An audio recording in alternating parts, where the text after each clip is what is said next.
Hi, guys, and welcome to the AirAbility Podcast. Yes, we missed September, but we're back in October. And we're joined by Richard Castell. And who is he? Who is he?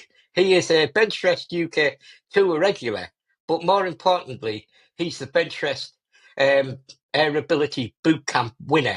He won the competition. Hi, Richard. Hello. Do you want to give us a quick flash of your trophy? I will. Yeah, I've got it nearby. So if I can get it all in frame. Dear me, dear me. The small one. Who? I wonder who made that one. No Yeah. idea. It's I still another haven't- one I of still haven't Tom's found the creations. I still haven't found the perfect place to keep it yet, but Brilliant. We're going to get into the whole boot camp thing a little later. But Tom, what have you been doing recently? So I have just been keeping myself very, very busy. I've been doing a lot of competitions. We're the odd national one, and also I've had some local club ones. Doing a lot of new products from ETS as well. And some very big news is I am now officially with Falcon for the foreseeable future. Falcon Scopes. Yeah, brilliant. Welcome to the team, mate. Falcon Optical Systems. They are built to compete. Proud sponsors of the AirAbility Podcast. I've been a busy lad. We were all down in Cornwall last month, and obviously I was Tom and I were facilitating and running the boot camp in October. I've also just released a video on the most talked about air rifle ever, I think, the Air Arms X200 Vanguard, the one that's built in India for Air Arms. And yeah, pretty busy, and I'm pretty much getting my head down now because the Nationals are in 2 weeks, and although I regained my number one spot, I've got to keep it at the end of the year, or well, try to keep it. You know what I mean? Yeah, Anyway, you got Graham right on your heels at the moment. yeah. But the lad dreams big, doesn't he? You know what I mean? But I don't want to burst his bubble. Well, yeah, I do. Anyway, right. So let's have a quick chat about Cornwall first. So we all went down to Cornwall in September, didn't we, to the Bench Rest UK Open. And, they said, come down and enjoy some late summer sun, didn't they? Come on, guys, tell us what the weather was like. wet and windy, and that's putting it mildly. Wet is an understatement. We should have gone bloody swimming at the range instead of shooting. I put my back bag under a leak in the roof and it turned to concrete. I couldn't work out how the rain was actually coming in both sides of the shelter. That was the weird thing. I mean, what is that wind doing? Cornish wind for you. Cornish wind, yeah. I remember Tom said to me, I'm putting an umbrella on my bench before I shoot. And I went, Tom, you're an absolute idiot. Who the hell would need an umbrella on the bench? Well, who needed the umbrella? Everybody else. My kit was lovely and dry. Don't know what everyone was complaining about. And I'm a bit of a poser, and I don't like my kit dirty, never mind wet. I was having a full meltdown, I'll be honest. Yeah. But anyway, so we had a good weekend, and our mate Neil Caddick, he came out as king of the swamp on the Saturday when the weather was at its worst. He did a really good job. And then on the Sunday, Tom... I'm going to just interrupt you for a second. Don't forget who came in second on Saturday as well. Justin Trickey. Yeah, the man, the legend. That was a well-deserved medal if I've ever heard of one. He's been on the 1 point off of taking it the day, and that's his first top-end medal. That bloody well done to him. Yep.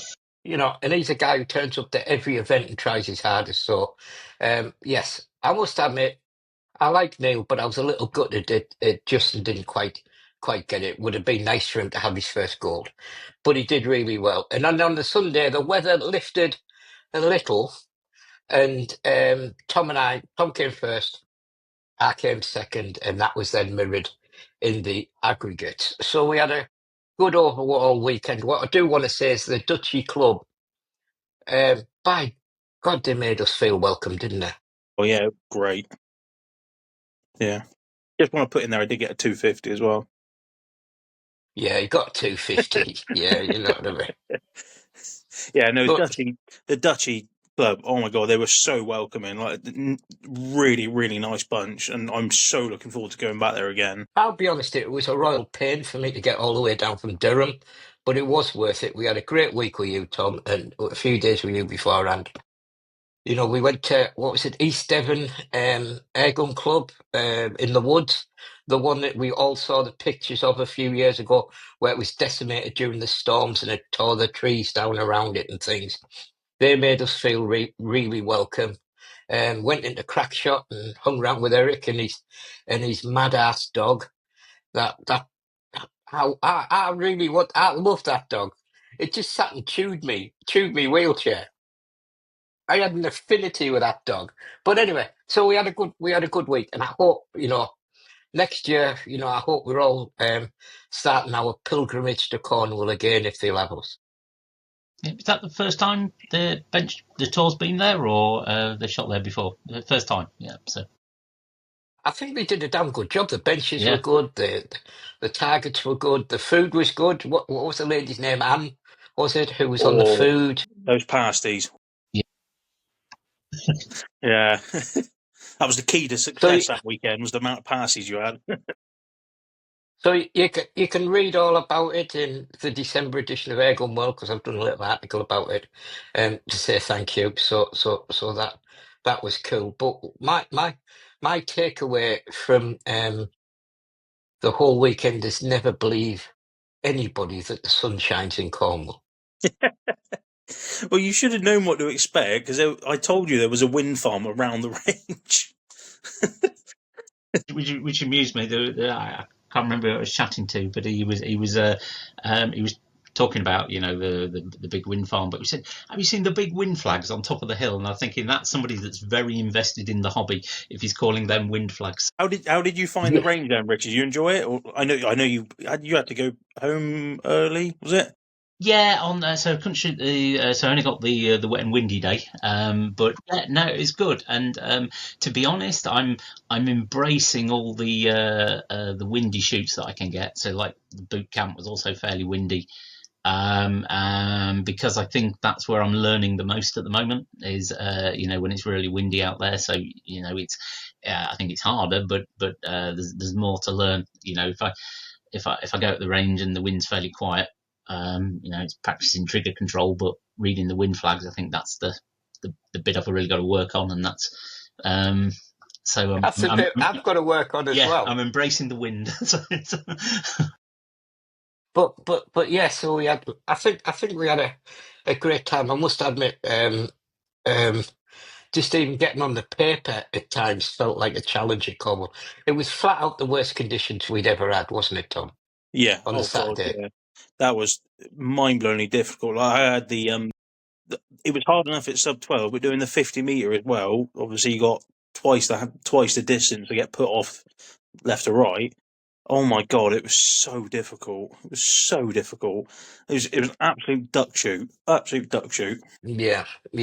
So yeah. So if anybody's interested, next Airgun World, we'll have a bit more background about what happened on the weekend. But like Tom said, we've been busy. So we had our annual AirAbility Boot Camp, where we got 20 people together who came down to the Portishead Rifle Club near Bristol, and we had 2 days of me blabbing on about how to do things allegedly the right way, and then it was a mixture of they come and talk to me for about half an hour, then go and shoot a target and flip over, and this would repeat throughout the day with different subject headings.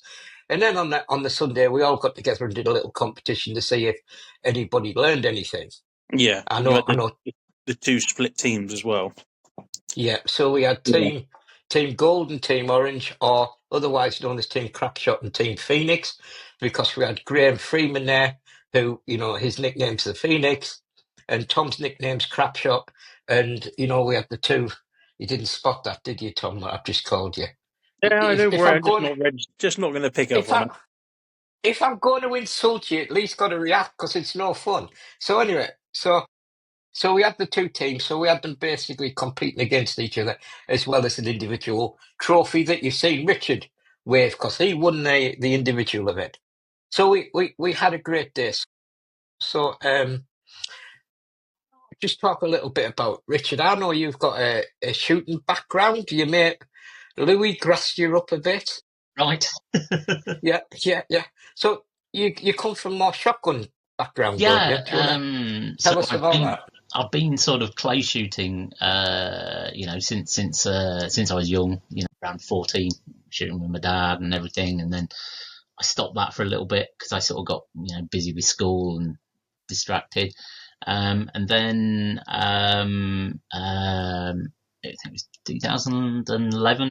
One of the guys at my workplace sort of organised a sort of have a go day clay shooting, and for the company, and I went along, and the bug just bit me really badly, and then I've been obsessing about it ever since, really. So yeah, That's probably the worst thing, isn't it? To have a go day.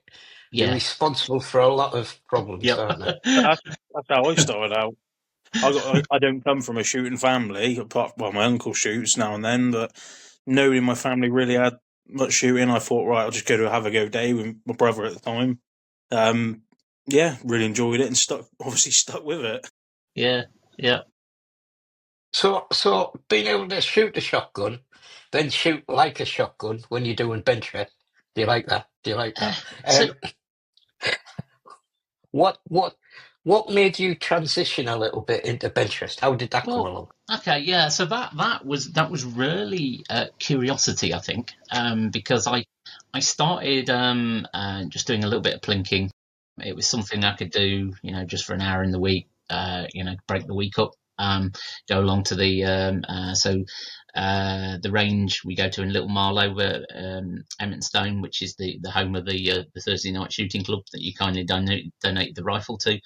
I used to pop along there for an hour and just do a little bit of plinking, nothing serious. It was very nice then because it was just a gun and a tin of pellets, not too much to carry, which is very different now. And I could just pop out for an hour. It was nice and easy. And of course, shooting there was you mentioned Louis and Josh Fowler, from the tour.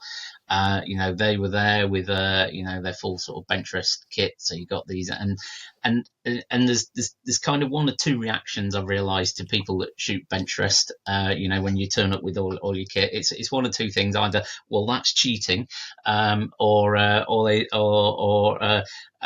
turn around and say, yeah, that looks very cool. And I was in the latter camp. They turn up with all the fancy vests and the nice guns, and I thought, oh, I like the look of that, and that got me curious. And then I was up at the British Shooting Show last year, which is the first time I think I met you, Matt, there. Yeah. I With thought to myself, an anschutz tucked under your arm. I was so basically I turned up there and I decided to myself, do you know what? I like the look what those guys were doing down the range, and I thought, do you know what? This is a chance to go out and buy myself a suitable gun. So I was ironically, sorry, that's my burglar alarm thing. It's nicely beeping every half hour now. So and I can't turn it off. So I was there at the shooting show, and I was thinking, and I was ironically looking around Crack Shop at the rifles that they had, and I thought, oh, that was good, and wasn't really sure what I actually needed for proper bench rest shooting. Luckily, I was walking down one of the aisles, and there was Louis, and I said, oh, I'm thinking. I'm thinking about getting a rifle for bench rest, and he was, he was a little bit bored. He was just about to go home, I think, and then he says, "Okay, I'll sort you out." And then we spent the next hour sourcing a rifle for me. So we went around, found a Warren Edwards stock. So he said, "Buy that. We'll worry about what we're going to put in it later. Get that." So I got that. Went back to Crack Shot. Said we need an action, and they were absolutely brilliant. They said, yeah, we'll take you an action off one of the guns they had on display. They had three options. I said, can I be cheeky? I've got this stock that I've just bought. Can you fit it all together for me? They were brilliant. They put it all together. Didn't quite fit perfectly, so they were running around the stands getting the washers they needed to fit it and everything. But by the end of the day, I was walking home with a brand new gun and very happy. So, yeah, that's lovely. That's a lovely story. That I think that shows that there are a lot of people willing to help in the trade, aren't there? Yep, and they did a really good job. I wouldn't have fancied, putting that all together myself. So and it's great. So, and I got a nice new toy. So. Do you know the only thing I bought at the shooting show was a bottle of rum? Really? Yeah. Did it help you shooting? and I don't really drink. I got mugged by the lady on the rum stall. She kind of went, "Yeah," and I went, "Oh, that's quite nice." And next thing I know, I had one in my hand. I was proper mugged at the rum stall. Yeah. So yeah. I think that's what Louis said to me. Louis said to me afterwards. He said, he had a lovely afternoon shopping, but he didn't have to spend a penny. So it was a perfect afternoon. So you got all your gear and you came along to the boot camp, yeah. And Yep. So did you find the boot camp useful at all? I did, yes. So I'd obviously shot Bench UK events before, so the format of the competition wasn't completely alien to me. But I think I sort of hinted at it was working on the reading of the wind flags and that kind of thing. So it was great that you guys set up wind flags how you would set them up. So you threw your wind flags and simplified it all as well. So no complicated sort of crosswind meters and anything. Just the the vanes and the ribbons and then the mylar. Sort of low wind measurement in the middle. So that was good. That sort of gave me hints of what my setup should look like. And then I think the other bit that I really took away from it was when you sat behind me, Tom, while I was shooting, and sort of Tom was calling out. I think you recognised the wind pattern that I'd picked, and calling out behind me when that wind pattern was occurring, because I think what was happening for me was I was trying to make too sure of it, so I was spending way too long waiting for that perfect, being absolutely sure my wind pattern had appeared, and I think you told me it had appeared 3 or 4 times prior to me taking the shot, and therefore I was struggling for time by the end of it. So it really highlighted to me a very strong thing to work on going forward. Those wind patterns are there, and I'm not taking those opportunities. And if I do that, it'll that I think will make big steps forward for me. Especially timing. I mean, I wait a long time for a lot of shots, but when you had that win you did on Saturday where it was quite snappy, changing a lot, it's a kind of a case of if the flags are right, just take the shot. You may clip 9, oh well, it's better than an 8. And oddly, this is the bit you were talking about my sort of clay shooting background, and that was the wind flag side of it is the bit that where the skill set is most similar to clay shooting, and I kind of realised that over that weekend, and it's quite difficult. You think they're very different disciplines. The bench rest is very measured, very controlled. But actually, whereas clay shooting, it's making snap decisions. Seeing clays in the air, you're looking at the line of them, you're working out the lead, and it's all subconscious. But actually, the reading of the wind flags, which are very dynamic and changing, and seeing patterns, you get a strong gust, and then in one direction, just as that wind starts to die down and you see the flags start to drop, and that's your moment where it's a couple of rings of windage and everything, and that's actually quite a dynamic environment. And I think that's where the skill set sort of overlaps a bit about trying to make snap decisions based on information that you've got in front of you. But ironically, that was the bit that I think I was not doing great. But but that sort of opened my eyes a Exactly. bit. Yeah. I think for me as well, we had a lot less experienced shooters than you. I would say you're probably like one of the ones who shot the most there when you came. And what I was trying to get across to the new people was really Pinterest is about detail. So there's no shortcuts.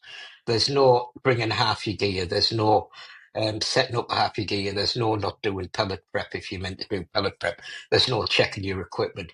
I really wanted to get that across for the weekend.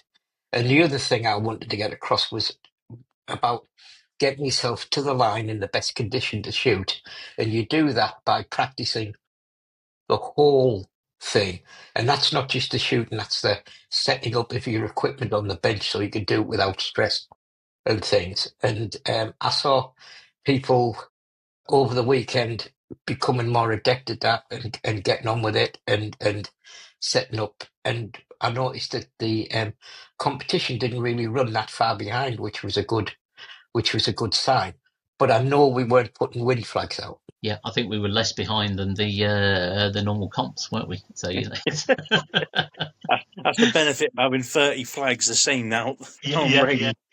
And having those 30 flags the same, when you're upstairs looking down on the whole range and seeing that big picture of what the wind's doing. When a normal comp, everyone's flags are different, and you look out over the field and you don't see the patterns in the wind. But when you've got identical flags out there, you can see the patterns across the lanes much better. It moves across. It moves across, doesn't it? Yeah. Yeah. So Tom sorry.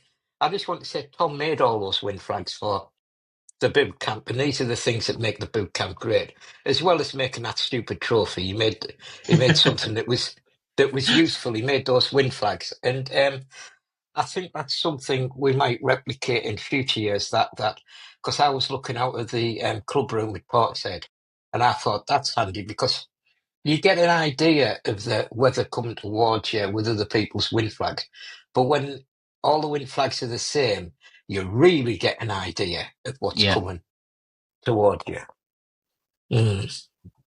So do you find that do you find that we were talking kind of like the right way when we were saying about having to be prepared for the whole event, not just the trigger bit? Do you think that that's relevant? Yeah, absolutely. And I think the thing that struck me from first time I shot, proper bench rest comp, was just how actually exhausting it is. You're doing 3 20-minute details in a day, right? And that's an hour of work. And I've never felt so tired in the evening. I was just absolutely exhausted. The amount of concentration that goes into that 20 minutes. And so I think what you're doing between those bursts of concentrations, massively important. Otherwise, you're not going to make it through 2 days. It's a. Well, Tom, how do you make it through 6 cards? You do 6 cards on a Saturday. Yeah, it's an onslaught. That's the truth of it. I mean, it is hard work. Go back a few years back, I used to get so highly strung trying to get results, trying to be the best of the best I could possibly be. And to be honest, it sounds really terrible. I just don't care anymore. I'm just relaxed and I do what I do. If I win, I win. If I don't, I don't. It doesn't really matter. You just got to try what you can. Yeah. There's a great pool player called Efren Reyes.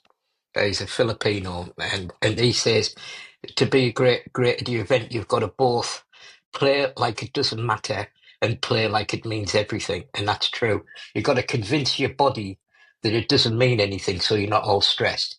But you've got to give it the concentration and the respect as if it means everything. And I think that's how I go along with it. But yeah, so I was also talking about that the hustle and the bustle of the changeover. Mm-hmm. So What did you find when you first came to an event and you had to get on there and get your wind flags out, get your thing set up, and get off at the end while you've got somebody sitting over you? What did you think about that part? I hated that, and probably still do, because it's absolute chaos is what that bit feels like. Because you're trying to keep on time, so you've got people coming on as you're going off. There's no clear your kit and go out the way, and then people come in. It's all happening at the same time. So the tip Louis gave me was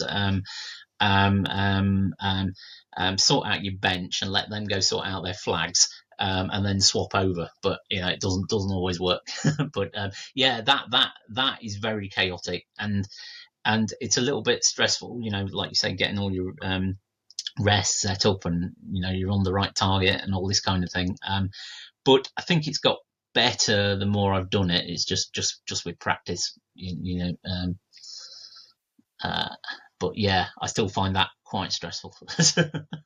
I think Tom and I do. Do you still find it stressful, Tom? I do, but we've done it so much. Like I said before, one of the biggest things we did was the tape measure idea, wasn't it? I mean, that really helped speed things up. That did, and going back as well to what we were raising on the boot camp weekend, practice days are so important. I mean, that is your day. Even if you don't shoot much, make sure your kit is set up right. Make sure your flag heights are right. Make sure it's not going to be interfering in the target when you're trying to shoot. And just get the lay of the land, what it's going to be like at the range for the weekend. Yeah, and I think use the practice day as well. That was the thing I learned from, I think, my first comp was I went along, I did the Chippenham, I did the practice day and everything, and then I got there for the comp the next day and set everything up as I go, and then go, oh, this isn't right. I'm leaning on my rifle, my chair's the wrong height, and I realised that I hadn't put enough effort into the day before to sort all that stuff out, because doing that just before you're about to compete, it's too much then going on in your head. I always say it's got to feel like your living room, your table. You've got to be able to set it up so you just know where everything is, and you feel at home, and that like kind of 1 meter square that you sat in, it's yours. If you can make that feel like every other competition, you're onto a winner, I think. Yep. And always just set up the same routine. If you put your rear bag on first, always put it on first. Don't change anything. Always do it the same. It'll help speed things up as well, because if you think, oh, I've left this over there, oh, I've done this in the wrong order, you're confusing yourself. You're starting to flap before you even shoot. Yep. Always do it the same way. What made me laugh was when we were at Cornwall was, my wife helps me put the flags out and things, and your wife helps as well, Kirsty, and basically I've got Team Matt helping me because I can't get out there. My wife stepped off the platform into the swamp and nearly disappeared. She just went plop. And I was absolutely, and I got this look like, it's in my shoes, it's in my trousers, I don't like you, and it just made my day. But at least you can measure the depth with your tape measure, so you know. Yeah, yeah. But I think that was the first event anybody's ever gone plop. We've had rain, but nothing like that. Yeah, I think the range was very hard packed. The ground as well. With the slight bit of moss as well, it just sat on top. There was no absorbing into it. But yeah, me and Kirsty both found out that weekend our waterproof shoes were no longer waterproof. I think I'd have needed some oil on my bearings if I'd have gone out there. I can tell you. My flags, they got wrecked with the rain. I've had to redo them, all the bearings and everything. Absolutely ruined them. Well, mine actually, I thought I'd dried them off, and I put them in the box, and I didn't have them out until we went to the boot camp. And I took them out the boot camp, and there was water pouring out of the stands as I lifted them up. And I made that mistake 2 years ago with some cheap stands, and when I pulled them out to go to the first competition of the month, they just dissolved in front of my eyes. Luckily, these were aluminium and a little bit more, substantial and they're fine. But that's another thing. It's a constant battle to upgrade your gear as you go, and I think it's good you get some shooters go out and they spend a phenomenal amount on everything all at once, best gear. But I think there's a lot to be learned about progressing and upgrading as you get better, because you learn why the gear works and you learn why it's better. So Yeah, both ways. don't think we're not doing it, because we're still making tweaks all the time, the time. So I did both approaches, I think. So it's like wind flags. I bought some ETS wind flags, which I've still got. But then I've really enjoyed the challenge of making my own wind flags, and it's as you say, it's more the journey you're going on, and I think that's just as addictive as the shooting itself is the. So got myself a 3D printer, which I'd never had before, and Alan, and I've just been addicted to that since I got it. Making stuff, and I love that side of it. It's like selling your soul to the devil, isn't it? Getting a 3D printer is like selling your soul. Speaking of 3D printing stuff, that is a new rest that will be coming out at some point. Nice left to right adjustment. So the man never stops. No, of course I don't. The whole from sighter to sighter on the card is literally that sighter to sighter across the whole thing. Yeah. So is that aimed at sort of more cost-wise entry level to get people? Yeah. So this will be a direct competition with the Cornwall Rock BR, except unlike the Rock, which has obviously got a bit of play in it and slop here or there, this is all anti-backlash, precision adjustment, no play whatsoever. I mean, I was shooting the Pantera off it yesterday, which is £33 in weight, and that was shooting fine off it. So, if that can shoot off it at 102 foot-pounds in energy, I think it'll be all right for some 12. Crackshot, the Southwest's premier airgun shop and ranges. Proud sponsor of the AirAbility Podcast. And I think there's a real gap in the market for that sort of entry level equipment, because I think that's one of the difficulties growing bench rest shooting as a whole is the amount of kit and good kit that you need to get, and I think what you're doing with the 3D printed stocks, what you're doing with your rests and everything, that's all really helping getting new people into the sport. I think it's because I was lucky. I sort of ran into Louis when I was at the show and everything like that, and I could get the bits, but actually going out there, and this is conversations we've had with our local gun shop, about how do you get people into bench rest, how do they stock all of this equipment that said people have got this visible pathway where they can get, because the weight limit is a real challenge, right, for LV, getting everything in that. So can I give you a laugh about the weight limit? So it's no secret that Tom and I have been building these 3D stocks so we can get big glass on the top of our guns. Yeah. So we have to lose about about 300 grams, didn't we, Tom? It was quite a lot. So we did that, and we did more. And we lost 600 grams or something. So I'm sitting there quite smug the other week. I've got me gun. I can put extra weight in to bring it up the weight. Do you know what I mean? Yeah. I've got the big glass on. Mission accomplished. Well, I've been fiddling around with some. Ratworks made me some special barrels. He made me a pair of special barrels the other week. Yeah. So these are big barrels, heavy barrels. So I put the barrel on, right? Yeah, right. It is 30 grams under the limit with all the extra weight removed. I was so lucky. And I never even thought that about that much extra barrel was going to give me that much weight. And I know it's steel, right? But it never crossed my mind. So before competitions, I always weigh and measure my rifles just in case they've been to McDonald's or something. Do you know what I mean? Or grown something, right? So I was in the shed the other day and I just thought, I'll give it an early weigh. So I just dropped it on the scales and I was like, what? What's happened here? Who's done this? You know what I mean? Why? This can't be. And then I went, Matt, you just put a massive, great big barrel on you, complete and utter numpty. You know what I mean? But what I will say is I got these barrels and by God, they're good. So I'm enjoying. It's all part of the development. No matter where you're at in your bench press journey, there's always something to tweak. And I think your mate Louis gone straight out and had a chat with him as well, going, I want a barrel. So they might catch on. You I never believe he know. has, yeah. Yeah, Regarding the stocks, but obviously you were saying about getting the big glass on there. I was trying to aim with my HFT 500 setup for 4,700 grams exactly, just to prove how accurate the printers are. 4,699 grams. That's what I managed to get. That is as near as damn it as I could get.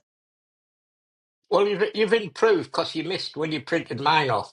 You were 3 grams out, so you've improved. I wasn't impressed. You know, when I said 1 kilogram and I got 997, I flat out was not impressed. That'll be the hidden I feature thought I that was put the on there. sticker you put on it, though. I thought the sticker took you overweight. Don't joke, right? I have sat there sometimes and thought, how can I bring it up that extra gram just to give the people doing the gun checks there, you know what I mean, a twitch.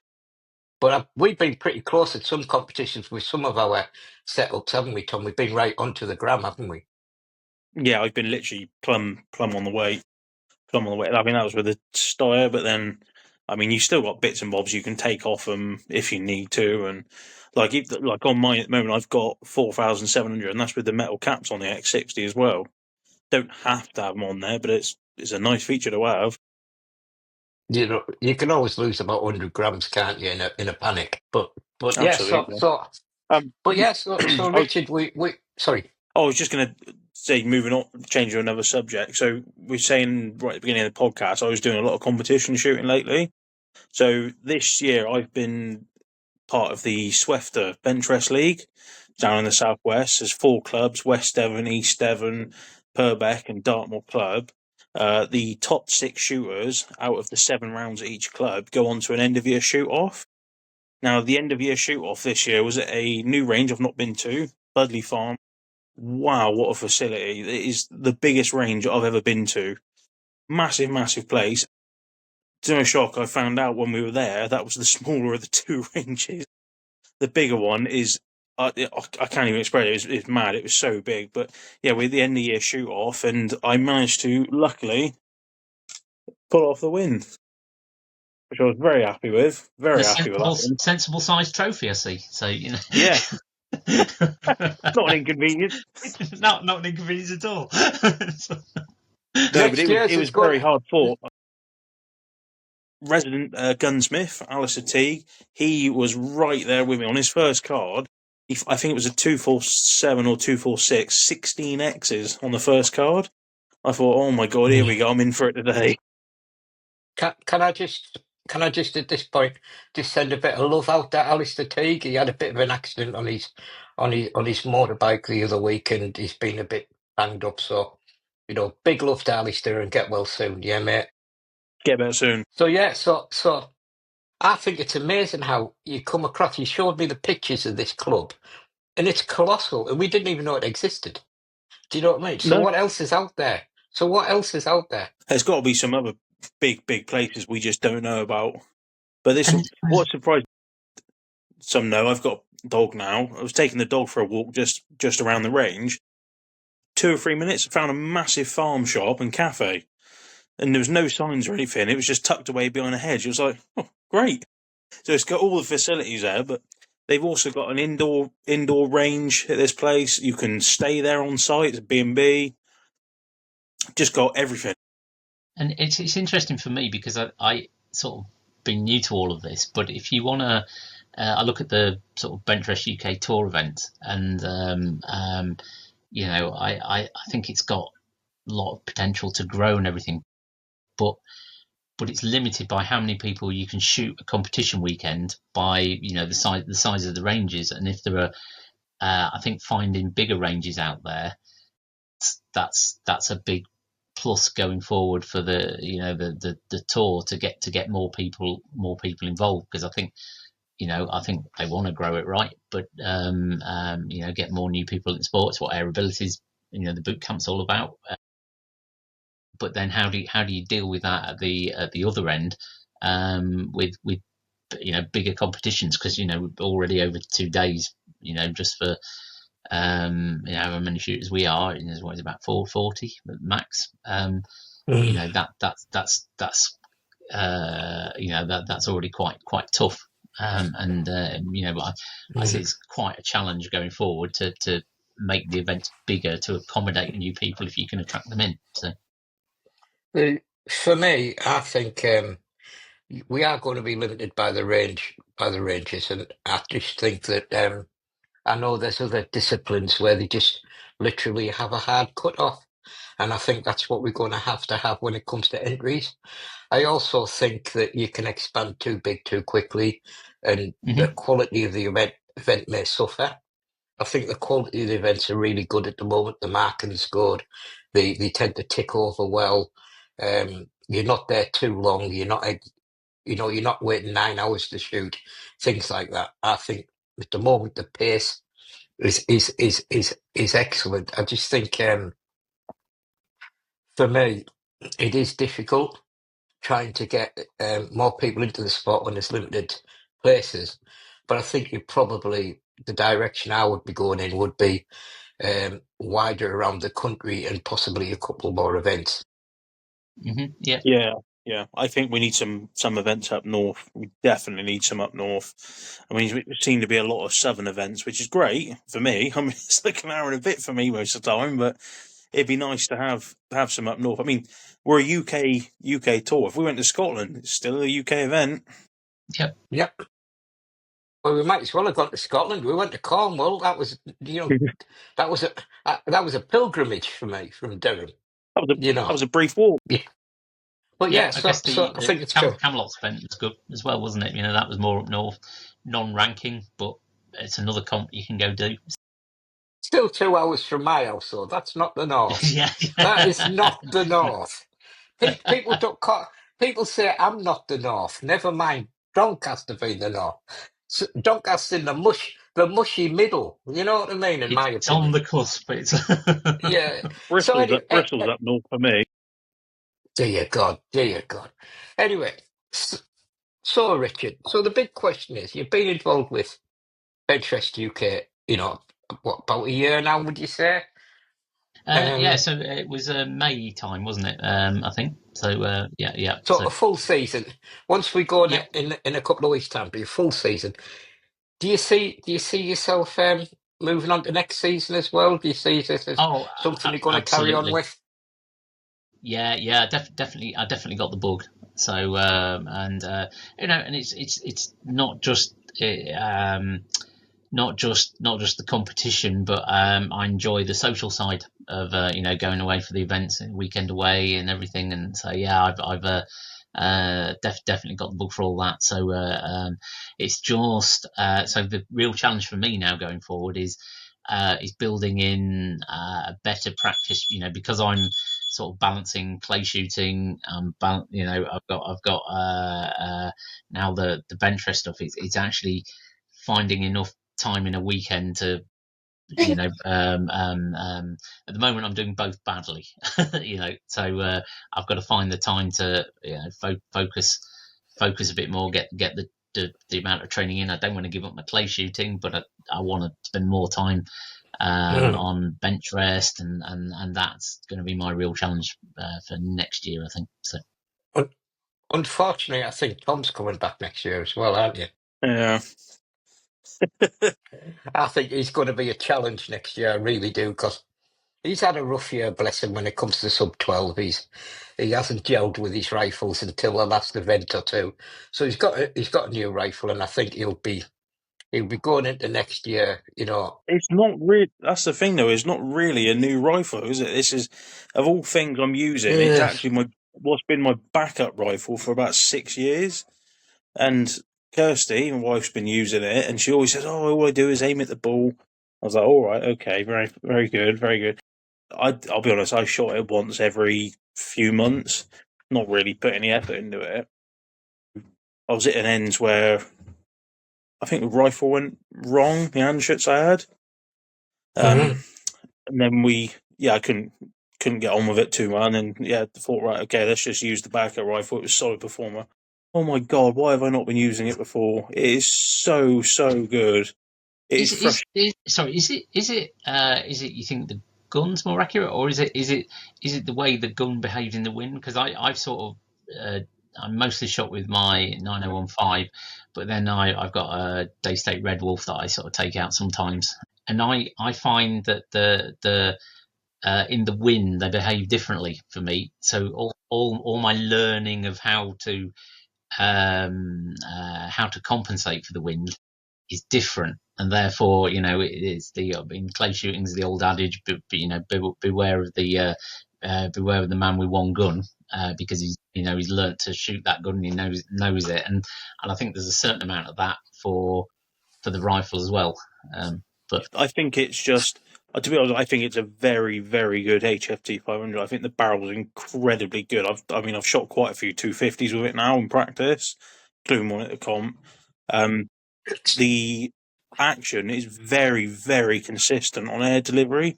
I shot 2 weeks ago. I shot 6 cards on a Saturday and had the Garmin Chrono on the bench for the whole of that 6 cards. Never ended the session, just kept it going. Standard deviation of 2.5 over 6 cards, which is just, I've never had a rifle that good. That was silly good. And regarding it in the wind as well. What's Sorry, that in Matt. grown up language? What's the total spread if it's 2.5? 2.5 feet per second. I don't know what that is in meters per second. Or... No, I mean total spread, because the standard deviance is different, isn't it? Well, that is the min max range was 2.5. Sorry, I might have said the wrong thing here. But the min max range was 2.5, and that's unsorted pellets. And I kid you not, tape off the tin and shot, which is just absolutely ridiculous. Regarding with taking the wind as well, like Kirsty always said, she used to aim at the ball. I have never shot a rifle like this where you hold off so little in every wind pattern. Like when we were in Dutchy, was it a month ago now? It was, I kid you not, I never aimed out the 9 ring the whole weekend. Both sides, left and right, which I know some people were saying, I was aiming off target, I was aiming the blue. Didn't have to. It just was absolutely clinical all weekend. That just shows, though, that we always say, as well as how much money you put down on a gun, there's a lot of luck involved, isn't there? And you clearly won the lottery with that gun there. And I think you said it as well, is you've got another 500 that is a very good gun, but it's not that gun as well. No, I mean, you can straight away tell the difference. I mean, I've got them set up differently, that's all I'm going to say. But they're the newer spec one is not as good as the older one. Whether that's because it's running or what, I don't know. And here's a funny thing as well. The old one, I have never cleaned the barrel on it since I bought it. Never cleaned it. And I reckon you could put gravel through the damn thing and it should shoot it all right. I used to have a pulsar like that, a Daystate pulsar, whatever I did. Well, I did nothing. I got it. I was coming back into air gunning. I didn't know all this about barrel cleaning and stuff like that. And I just shot it and shot it and shot it and shot it, and it just worked perfectly. Whereas my hand shots go off the boil if I don't look after them a little bit. It's the same with my Pantera. I've got to clean that every single card. On the last probably 3-4 shots on a card, I can tell it's starting to go off every single time because the barrel's got to be nearly spotless on it. Well, you've brought a good point up there, Tom. It's about knowing your equipment, isn't it? And not when somebody says, I never clean my barrel, or I always clean my barrel, and you should do the same as me. That's not right. You need to find out what your particular gun makes. Yeah, it all comes back to the off-season testing. I mean, when you get a few months between November and March, try everything because you might stumble on something. You know, it's my favourite time. It really is one of my favourite times. I'm in that shed, you know what I mean? Doubling up on the bacon butties and hammering some pellets home. And I love the fact that you can, I usually don't change my rig through the season. I have this year with them new barrels because they made a very quick and definite improvement, and I could identify it.